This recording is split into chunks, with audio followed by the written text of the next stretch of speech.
শীত বিদায় নিয়েছে, কিন্তু মার্চের শেষেও কনকনে ঠান্ডা। অন্যান্য বছর চৈত্র মাসে 33 থেকে 34 ডিগ্রির আশেপাশে থাকে তাপমাত্রা, তবে এবছর রেকর্ড। শনিবার কলকাতার সর্বোচ্চ তাপমাত্রা ছিল 23.2 ডিগ্রি সেলসিয়াস। রবিবার সকাল থেকেও শীতের আমেজ কলকাতা সহ জেলায় জেলায়। রাজধানী দিল্লিতেও শীতলতম মার্চ।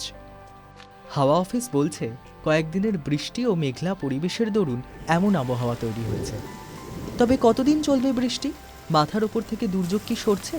আসুন জেনে নিই হাওয়া অফিসের পূর্বাভাস। রবিবার ঝাড়গ্রাম, পূর্ব ও পশ্চিম মেদিনীপুর এবং দক্ষিণ 24 পরগনায় বজ্র বিদ্যুৎ সহ বৃষ্টি হতে পারে। সঙ্গে ঘন্টায় 30 থেকে 40 কিলোমিটার বেগে বইতে পারে ঝোড়ো হাওয়া। এছাড়া দক্ষিণবঙ্গের বাকি জেলায় বিক্ষিপ্ত বৃষ্টির সম্ভাবনা।